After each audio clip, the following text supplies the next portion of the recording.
Я не готовился, так что будет немножко странно, наверное. Да?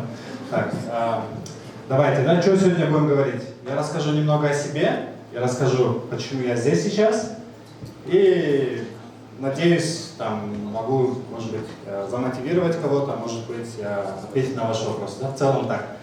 И потом, если будут вопросы, приходите, буду рад ответить. Немного о себе. Мне 29 лет, получается, я родился в городе Ош, я вырос там до 17 лет.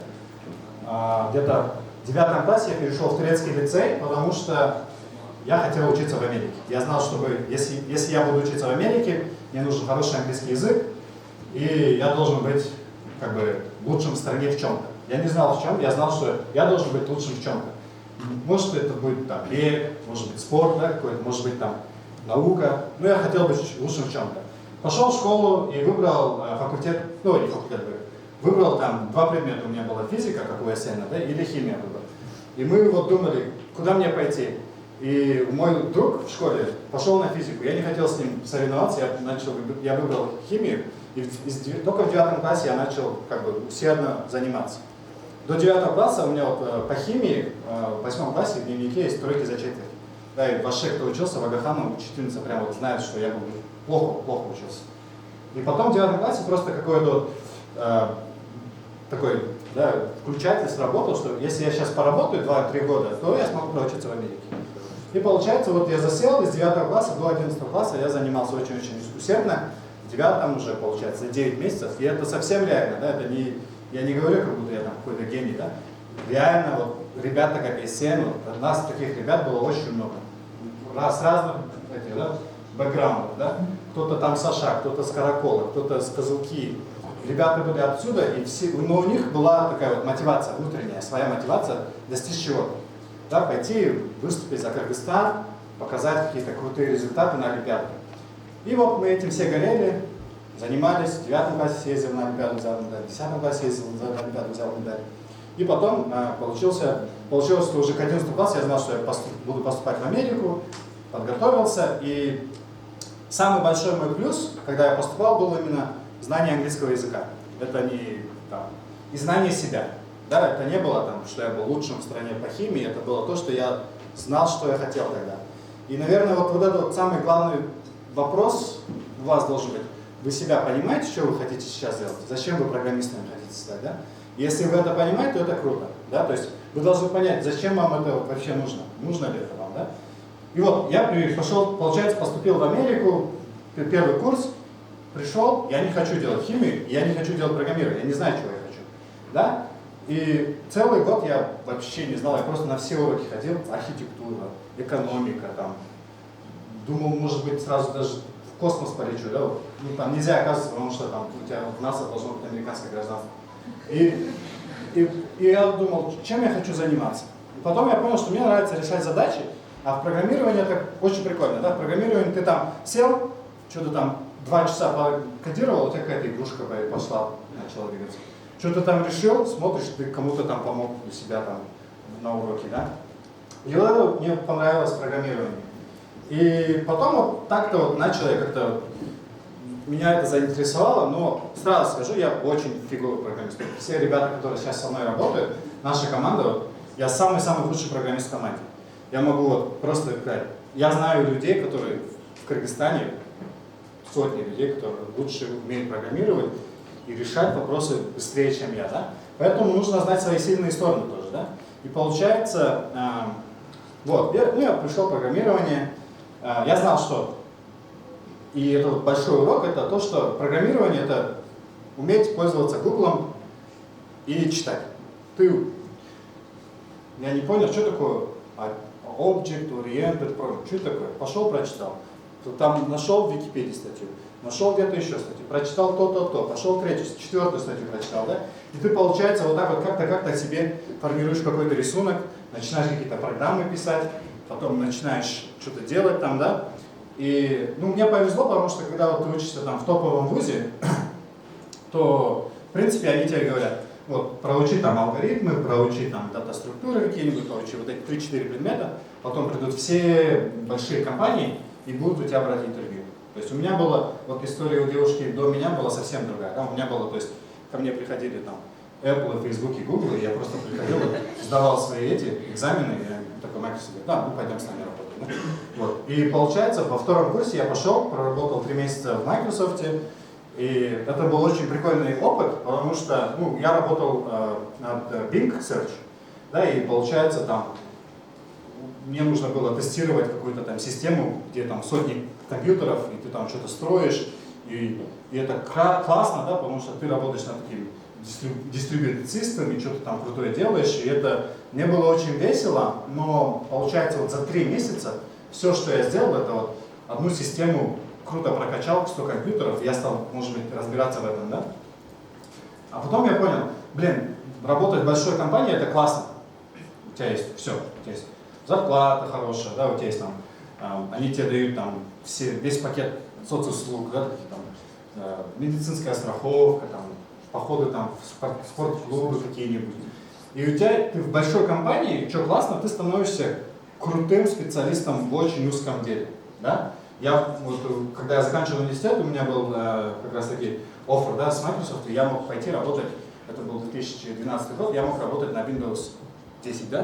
То есть я мог сидеть, работать над оперативной системой, которая вышла через 5 лет, ну, и я бы был очень крутым специалистом именно в оперативных системах.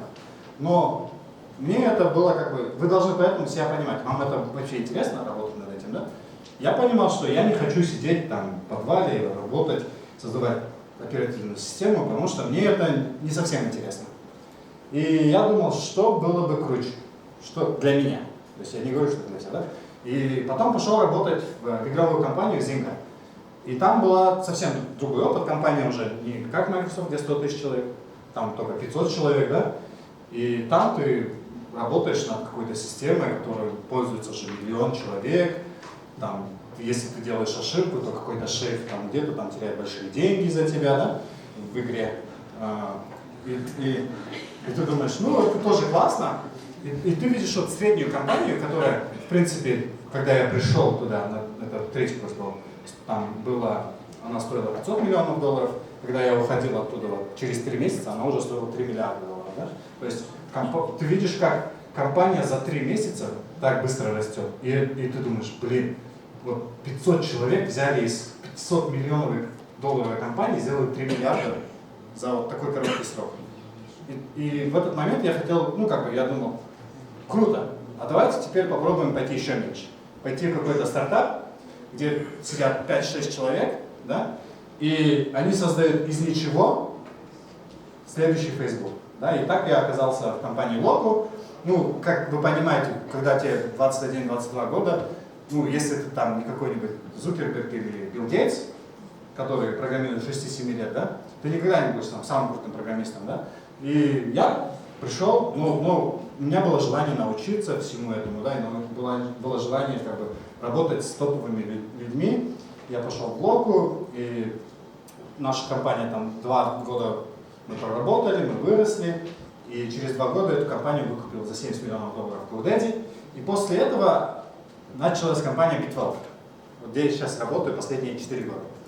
Теперь, почему вот люди хотят поехать и работать в Силиконовой долине, или в Нью-Йорке, или в Бостоне, да, или в Берлине, в Лондоне, в топовых компаниях? Почему все хотят пойти туда? Да? Разные причины есть там. Я несколько перечислю там. Первое, да, ты работаешь с самыми крутыми людьми. Чуваки, которые закончили докторантуру в Гарвардах, MIT, Принстонах, Беркли, Стэнфордах, которые знают, что такое искусственный интеллект, и которые вот над этим вот потратили там десятки лет, и они создают будущее. Да? Это вот первое. То есть работа с крутой командой. Как сделать так, чтобы я стал таким же крутым, как они, перенял что-то, да? И тут ты вот когда вот держишься рядом с такими людьми, ты тоже сам становишься выше как-то, да, вот так. И это классно. Второе, это технологии, да, то есть вот такие вот, потому что такая крутая команда, ты работаешь над чем-то новым. То есть если ты хочешь, чтобы твой стартап был круче других компаний, да, то ты должен работать над чем-то, что будет лучше, чем у других. Тупо, да, сказал? Ну, ладно. Ну, получается, должен работать над каким-то cutting edge, да, над новыми технологиями. Да? И как это сделать? идти работать там в стартап какой-то, там, следующий Google, который там OpenAI какой-нибудь, да, и ты работаешь над крутыми вещами. Этих ты там встречаешь крутых ребят, да, у тебя еще есть вот это вот. У тебя зарплата меньше будет, чем в Google, чем в Facebook, чем в Microsoft, чем в Apple, да, но у тебя будет процент от компании, да. У тебя есть там маленький процент, там 0,1%, 0,01%. Но если ты понимаешь, что если вот этот вот маленький 0,1% вот такой огромной, вот такой маленькой компании может стать, да, следующим, если эта компания станет следующим Google, то это круто, и ты начал делать что-то для, ты стал очень богатым человеком, да? Но это не самое главное, да? И последнее, ты идешь, потому что ты хочешь работать решать реальные проблемы какие-то, да, у людей. Почему я бы мог пойти работать в большой компании, почему я пойду работать в маленькую компанию? Потому что я думаю, что эти ребята будут решать какие-то очень-очень важные проблемы. И вот, получается, вот думаешь, да, вот это вот все есть там в компаниях, в маленьких стартапах, там, в Uber раньше было, там, Lyft, да, вот много-много разных крутых компаний. И я говорю, а это можно сделать здесь у нас в Кыргызстане. Вот B12 это мой пример, да? То есть вы будете, если вы работаете в B12, вы работаете там с людьми, которые закончили эти топовые вузы. То есть у нас в команде есть и гарвардские, и PhD-шники, и стэнфордские, да? Вы непосредственно, не то, что там они нам берут, отправляют какой-то таск, а потом мы сидим здесь, что-то пишем, а потом им отправляем, они нам говорят, вы молодцы, вот вам $5000, вы плохо сделали $1000, да? Нет такого. У нас, то есть, человек в Бишкеке, у нас 11 человек сейчас в Бишкеке, влияет на компанию, которая стоит сейчас, да, у нас вот мы последний раунд инвестиций брали 3 года назад, $12,5 миллионов. То есть человек в Бишкеке, вот все 11 человек, влияет также на компанию, как 40 человек, которые сидят в Нью-Йорке. Да? И ты работаешь там, нету такого здесь, что в Бишкеке один человек главный. Да? Нет такого, что я здесь сижу и над всеми командами. Здесь каждый в Бишкеке равен над всеми, равен с другими людьми, так же, как и в Нью-Йорке. То есть человек, который там, у нас вот, например, есть программисты, пару ребят, фронтендеров, которые переписали весь код, и вы не узнаете его, и он такой быстрый, и он такой крутой, и он работает лучше, чем у всех наших конкурентов, которые компании стоят по $5 миллиардов. И это ребята написали у нас в Бишкеке. И это реально круто. Да? И вот вы понимаете, что они сидят и говорят, типа, мы это сможем сделать, и все. Поэтому, если говорят нам, да, мне кажется, круто пойти в Америку, там, проучиться, там, перенять опыт, остаться там, если вам интересно. Но также есть такие возможности сейчас и не только в Америке, потому что интернет такое, мир становится таким, да, глобальным, дистрибутивным, что вы можете работать и делать крутые продукты откуда угодно. Вот. Что-нибудь забыл? Сейчас я посмотрю. Давайте поаплодируем пока.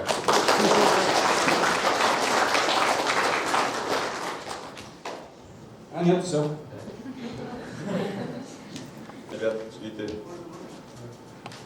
Кыргызстан может к нам подойти? Кыргызстан. Здравствуйте. Как бы дает все возможности вне зависимости от того, где находится человек.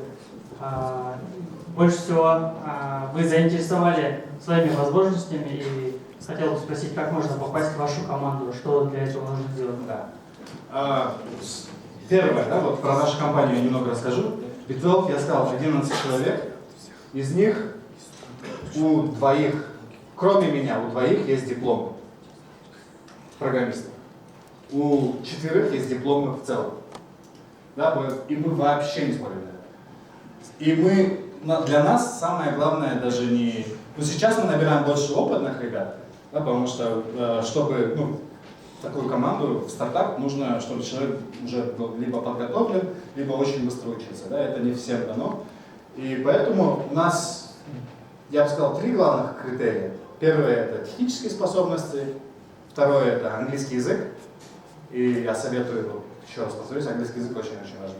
И третье – это такое, да, cultural fit. Да, как человек, подходите ли вы к нам в команду. И это такой очень такой непонятная, да, такой серая вещь, про которую можно очень-очень долго говорить. Ну там в целом трудолюбивый, Integrity, да, то есть человек должен быть такой, то есть принципиальный, такой. В целом всё. Вопрос. У меня такой интересный вопрос. B12 это витамины. Почему? Да, да. B12. Классный вопрос. Так, я расскажу про B12, да, немного тогда и вообще откуда. B12, не B12, правильный будет B12. B12 получается компания две вещи делает. Нашим клиентам, что мы делаем? Мы делаем, получается, ты заходишь, у тебя есть маленький бизнес на какая-нибудь кофейне в Бишкеке, там, Хюгге кофе, да? И ты заходишь на наш сайт, Хюгге кофе, я нахожусь там на Эркиндик, там 64, вот мой старый сайт, или у меня нету сайта, next. В течение минуты мы создаем ему новый сайт. Минута, у тебя уже готовый сайт. И там вовлечены очень много таких простых алгоритмов, немного там сложнее алгоритмов, алгоритмы есть, немного этого искусственного интеллекта есть, да? И вот у нас вот компьютеры делают вот эту часть работы. То есть какой-то полушаблонный, такой вот алгоритмический сайт мы создаем в течение минуты. И потом, если клиенту это нравится, он может просто пойти сам добить свою информацию и уже пользоваться бесплатно, или там $10 в месяц, я не помню цену, и уже пользоваться этим. И это вот мы им хостим все это, и они пользуются, и они довольны. У нас в основном клиент в Америке, ну даже с Кыргызстана есть несколько клиентов. И получается, но мы фокусируемся именно на западном, на американском рынке. А потом, если скажем, им понравился наш продукт, но они понимают, что он такой шаблонный, да? То есть компьютер никогда не сделает что-нибудь крутое. Они нам платят больше, там, начиная от $30 в месяц, заканчивая до $500 в месяц. И мы уже тогда берем, у нас есть, мы набираем дизайнеров, и у нас очень много дизайнеров со всего мира. Они не работают в B12, они работают как контрактники, да? Они приходят, и они берут уже, то есть они нажимают, дайте мне новую задачу. Они нажимают, и мы им даем уже готовый сайт, инструменты, которые они могут пользоваться, всю информацию, которую про этот бизнес, все рисунки, что мы нашли, весь текст, что мы нашли, мы его как-то классифицировали, поставили, все, что клиент попросил, ему нужно сделать, все цвета, что ему нравится, да, его, ну вот, все. И у нашего дизайнера есть 4-5 часов, может быть, там, 3 часа, да, в зависимости от клиента, чтобы взять и такой шаблонный сайт превратить в креативную, крутую работу. И получается, что мы сделали, да, как B12? Мы взяли и такую нудную работу дизайнера, которому он должен сидеть и думать, блин, он мне это не дал, нафиг, блин, как вообще, что мне нужно делать, да, сидеть, имейлы писать клиенту, он вообще об этом не волнуется. Все, что он делает, это берет и там уже все готово, заканчивает и переходит, вот именно оставляем креативную часть человека, да, и он переходит на следующий таск. Получается, что это значит? Почему это B12? B12 это витамин, да, как некоторые из вас знают. Получается, прикол в том, что B12, как бы он не вырабатывается людьми, как и другой витамин, но без него не прожить. И B12 это витамин, в котором в самом центре есть кобальт, металл, а вокруг него протеин, да, органическое вещество, которое вот держит его. И без этого металла и без этого протеина он не будет существовать, то есть он не будет действовать. Да? И также B12 как компания. У нас есть металл, это AI, искусственный интеллект, а вокруг него есть люди, которые делают наши сайты такими крутыми, наши эксперты. Так, вы вегетарианец, значит? Я нет. Еще к такому не пришел.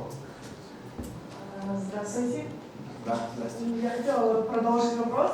Вы набираете интернов, у которых, я не знаю, такие с энтузиазмом, но именно у вас бэкэнд на Python Django, да? Да. Но именно с этой, получается, с Python Django у него не особо хорошие знания, но у него есть энтузиазм, знание алгоритмов и тому подобное. Рассматриваете интернов в таком плане? И да, и нет. Это сложно. Мы вот сейчас вот думаем над моделью такой новой. Мы хотим создать игру такой. Ну, понимаете, да, вот много людей, кто хочет И много, я говорю, вот каждый из вас, если вот постарается, может стать крутым программистом, да? И это все реально зависит от вашего энтузиазма и желания, если вам это интересно.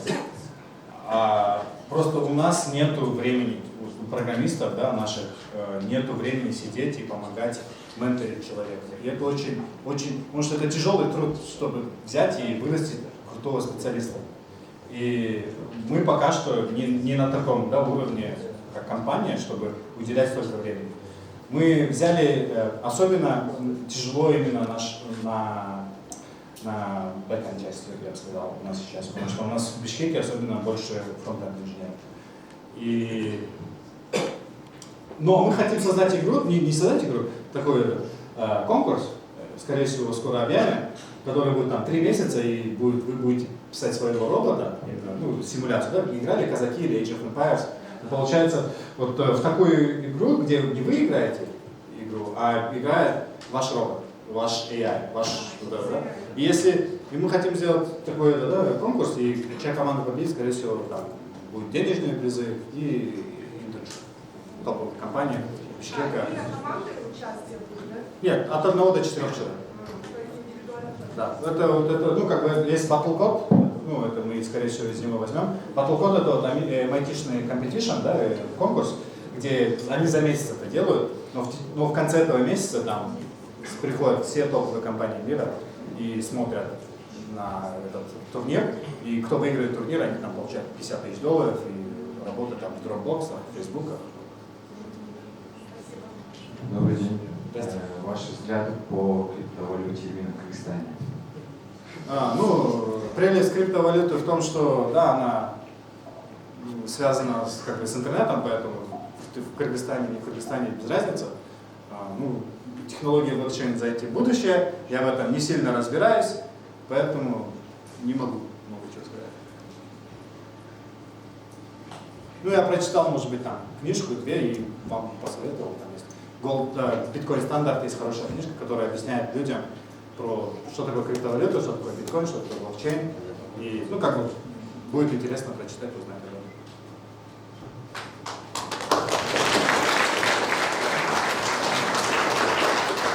Еще вопросы есть? Есть вопросы? Я вообще, у меня еще есть 20 минут. Так что... А как вы попали в MIT? Это где вопрос? В MIT, да, и как я сказал, мне повезло, потому что у меня брат учился в MIT. А он узнал в самолете случайно, он летел в самолете Москва-Бишкек, кажется, или Москва-Берлин, что такое. Он был в 10 классе, он летел на Олимпиаду, и с ними летели казахи. И он просто познакомился с ним, говорит, так, ну там 4 казаха, 4 кыргыза, и казах говорит, типа, я в следующем году буду учиться в MIT. И он в самолете вот за полет узнал, как поступать в MIT. Да, там нужно сдать SAT, TOEFL, анкету заполнить, рекомендации получить. Это все нужно в 11 классе делать, да? И потом ты поступишь. И вот он пошел, потом это все сделал и поступил.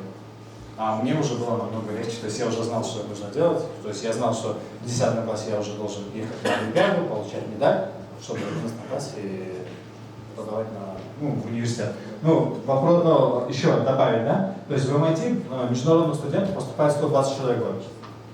Да? И в Гарвард поступает столько же, и в Стэнфорд, да? И нужно понимать, что подает, скажем, 10 тысяч человек. Это шансы, да, 100 к 1, не знаю. Вот. И получается, нужно сделать так, чтобы ты должен выделиться. И все эти 10 тысяч человек, они все будут умными. У всех будут топовые TOEFL и SAT. У всех они будут самыми лучшими выпускниками своей школы. Но тебе нужно как-то, почему нужно знать себя, свои сильные стороны, ты должен показать себя с самой лучшей стороны и как-то просто подойти под университет. Да? Это не так, чтобы ты прошел в университет, значит ты самый умный. Таких как ты, миллионы человек. Ты прошел в университет, потому что ты подошел, как-то, знаешь, больше подошел именно своим характером. Да? Просто как это ключ замок. Сколько у вас скоро пойти? У меня, в SAT 2 был 800 химия, 760 физика, 760 математика, что такое. В SAT 1 не помню. Можно насчет той игры, получается, а где вы будете постить вообще, как можно будет узнать об этом? Вот лучше бы я не говорил. Да, конечно. Еще не знаю. Скорее всего, вот попросим ребят, которые вот вы узнали, мы пропустим разные телеграм-каналы в Твиттере, в Фейсбуке.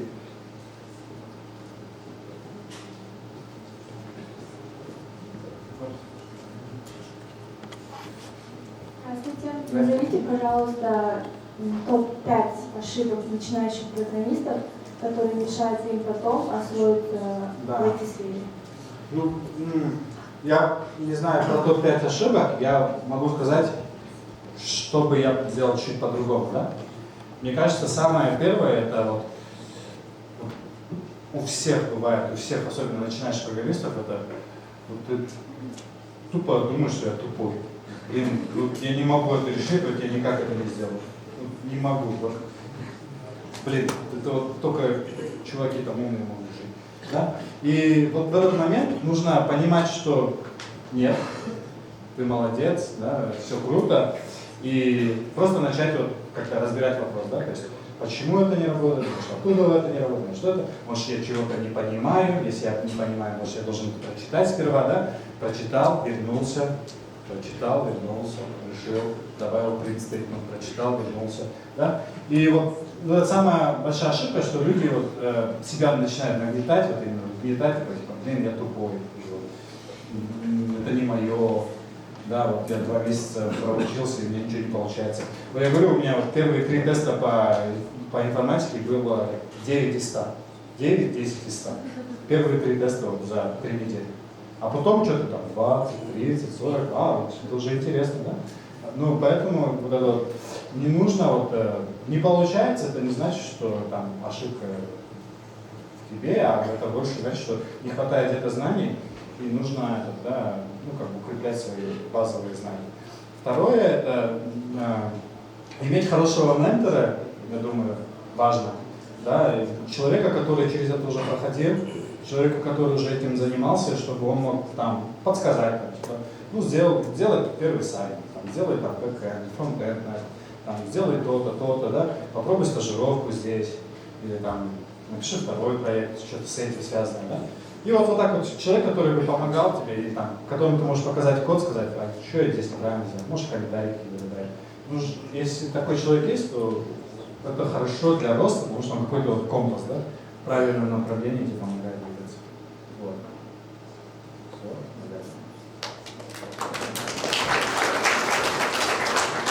Еще один вопрос. Если у тебя есть гениальная идея, но нет знаний, как можно найти команду или как воплотить идею в реальность? Хороший вопрос. Мне кажется, если у тебя есть гениальная идея, то, скорее всего, эта идея была у других таких же гениальных людей, да? И да, то есть идей очень-очень много, и хороших, и плохих, но все зависит от именно как воплотить эту идею, да? И нужна хорошая команда.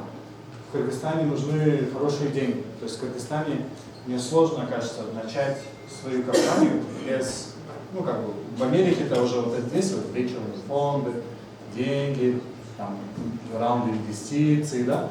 А в Кыргызстане с этим намного сложнее, и я даже не знаю.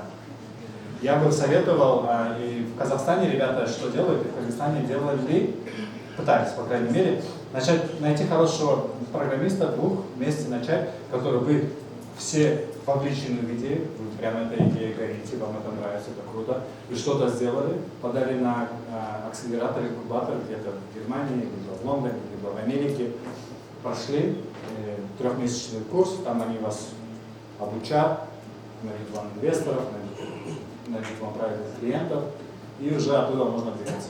То есть именно с самого Кыргызстана сейчас пока сложно, но можно вот найти до Сколько вы Зуфа потратила на продвижение, на рекламу? Наша компания, Битов, мы очень много тратим. До этого. Да? Очень-очень много денег, то есть у нас revenue есть, но очень-очень большие деньги тратят. Я не могу сказать. То есть я не бизнес-человек, чтобы в этом говорить. Если бы я знал, я бы сказал, честно слово, не знаю. Ну, то есть у нас клиенты два, ну, как бы, двух ресурсов, да, это как бы органический, они ищут там создать сайт быстро, Google, и мы выходим там где-то, да, бесплатно, почему-то. Либо же, ну, там мы пишем алгоритмы, которые выводят нас впереди, да, есть люди. Либо же они там, вот, на Инстаграме сидит человек, и там выходит, Bitwell, хотите сайт, и они нажимают, и нам заходят. Вот там мы платим. Здравствуйте. У меня вот такой вопрос. У вас основной язык это Python? Да. Основной язык русский, потом английский. Основной язык программирования это Python, да? У вас? Ну, на бэкэнде у нас Python, ну, на Django фреймворке, на фронтенде у нас React. Можете дать пару советов начинающим Python разработчикам? PDB – это хороший тул, инструмент для дебаг, чтобы дебажить вещи, и предстейнменты. А так, в целом, в принципе, как бы языки, они одинаковые, ну, как бы, ты можешь там менять языки. Нужно изучать там какие-то там больше принципы, да, и как бы, парадигмы. Там, вот, если ты вот в целом понимаешь, как компьютерная архитектура, вот как сайты строить, ну, как бы, большие проекты строить, про это другие книжки есть, да. Если ты это все понимаешь, то язык программирования уже становится больше как бы имплементацией. Это инструмент, да, то есть Python будет для тебя инструментом как бы воплощения своих проектов, идей. То есть я бы просто говорил, что нужно, чтобы стать хорошим питонистом, нужно просто много писать код. У меня тоже вопрос. Хотел узнать, наверное, по поводу инвестиций. У вас, получается, инвестиционный фонд, да, венчурный какой-то?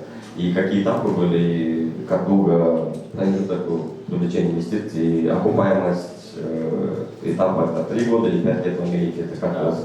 В Америке, ну, зависит от компании, я в целом скажу, там, Facebook, да, 10-11 лет не окупался. Тот же Google вышел в IPO, да, за 5-6 лет, но он тоже не окупался. Либо, ну, пока они AdWords в 2003 не выпустили. Либо тот же там, Amazon, да, у них revenue был в 0, профит был в 0 до 3 лет назад. Поэтому, как бы, это не совсем показатели. В Америке на это инвесторы сильно не смотрят, да? Инвесторы в основном в самом начале смотрят на крутую команду и крутой продукт. Ну, самая первая команда, потом продукт. У нас вначале было, в самом начале инвестиций мы на свои начинали, пока они создали прототип рабочий, когда у нас были уже несколько клиентов, уже с прототипом рабочим, и с историей, да, у нас какая-то вот история была, чего мы хотим сделать, почему Bitwell. И когда ты с ней уже приходишь к инвесторам и продаешь это уже как команду и продукт, то уже легче. И вот, получается, у нас только один раунд был, 12,5 миллионов, и это было 3 года назад. И пока что у нас хватает денег, чтобы... Давайте поаплодируем, да? Здравствуйте. Я хотел спросить, ну, все говорят, что мысли материальны. Я хотел спросить, как программист и айтишник думает? Не, мне кажется, как и любой другой человек, но в этом плане программировать легко, потому что ты должен понимать, что машина не думает. Код не думает, да? И поэтому, то есть, все, что машина делает, это вот смотрит, ты говоришь, повернуть направо, машина поворачивает направо, пройти 10 шагов, повторить, повернул направо, пошел 10 шагов, и у тебя получится такой квадрат. Да? И получается, ты должен понимать, как работает, что делает, какие процедуры проходит именно компьютер. Да? И когда ты понимаешь, что компьютер не думает, это все, что ты говоришь ему, то становится легче. То есть все вот эти вот ошибки в коде, это не потому, что там что-то произошло, а потому что ты что-то, какую-то ошибку допустил, и потом, вот, получается, со временем, с годами ты вот понимаешь, как себя, как правильно строить код, абстрактно, там, какие-то там, тесты писать, да, вот это вот все. И ты вот уже начинаешь понимать все. Так же, как и там, скажем, строители, да, перед тем, как построить дом, там, может, архитектор есть, может быть, как фундамент заложить, да, потом начинать уже. То есть нужно как бы понимать все основы, а не просто брать и писать код. А сколько процентов на первом раунде Ну, я могу сказать в целом, сколько процентов отдают компании. Да? Получается, в Америке стандартная практика, ты отдаешь от 20 до 40% компаний за определенную сумму. Последний вопрос. Здравствуйте, Владимир. Мне очень интересно узнать, вот, что вас двигает или мотивирует работать именно в этой сфере? И вообще в целом в Кыргызстане? Да, хороший вопрос. Что двигает? Вот, как я сказал, да, вот в предыдущей моей работе, вот, до Bit12 мы работали в блоку, и у нас получается, вот я сказал, у нас в Bit12 есть вот эти дизайнеры, да, которых мы нанимаем со всего, с Кыргызстана есть, с Бразилии есть, с Великобритании, с Америки есть. И мы набираем этих людей, и мы даем им работу, крутую такую креативную работу. До нее я работал в компании Loku, где мы нанимали ребят с Пакистана и с Филиппин, и у нас было около 400-500 рабочих, но у них работа была сидеть и печатать код, ну, печатать текст. Да, то есть они вот видели, Нарбая Палманбет. Компьютер это видит, но компьютер это не понимает. Или компьютер, вот мы написали искусственный интеллект, который пытается прочитать этот текст, но не всегда получается прочитать текст, да? И получается потом есть оригинал текста, потом компьютер говорит, типа, какое-то название выдаст надо этого компьютера, и потом человек говорит неправильно, да, то есть пишет правильный ответ. И за эту работу мы платили этим ребятам $2 до $3 в час. Все, что они делали, они печатали. И, не то, что прелесть в том, что, там раз в месяц, пару месяцев писали там, нам, да, нашей компании писали люди, говорят, спасибо вам большое, из-за вас моя дочка пошла в школу, из-за вас у нас есть хлеб на столе, из-за вас у нас есть такие возможности, да, из-за вас там наше село сейчас, у нашего села сейчас есть хорошие там инфраструктуры, да? И ты понимаешь, что да, возможно, ты забираешь работу у кого-то, но в то же время ты предоставляешь работу кому-то другому, да? И мы, получается, вот сейчас как Bit12 предоставляем такую креативную работу дизайнерскую другим людям. Вот это вот двигает мною, почему я над этим работаю. И вернулся в Кыргызстан, потому что здесь очень много умных ребят, как вы, да? И наша команда тому пример. В Бишкеке очень много классных специалистов, которые ничем не отстают от выпускников Гарварда, PhD-шников, и делают крутые вещи. И можно делать крутые вещи здесь тоже.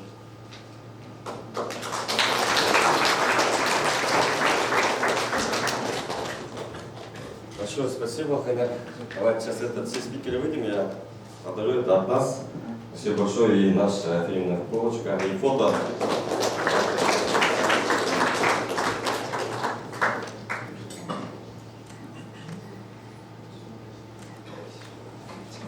Спасибо. Сейчас еще общее фото сделаем, так, сейчас. Можно сейчас? Да все ухожу. Игорь Самарцев, спасибо большое.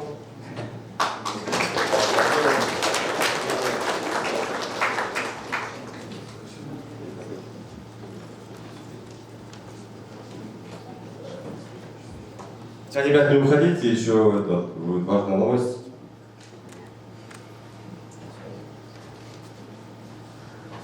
Анна Ибраева, спасибо вам за выступление, за то, что прилетели к нам в Кыргызстан.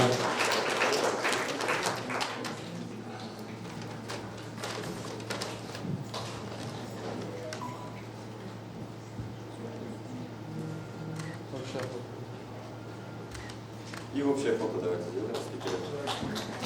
Давайте еще раз всем спикерам поаплодируем.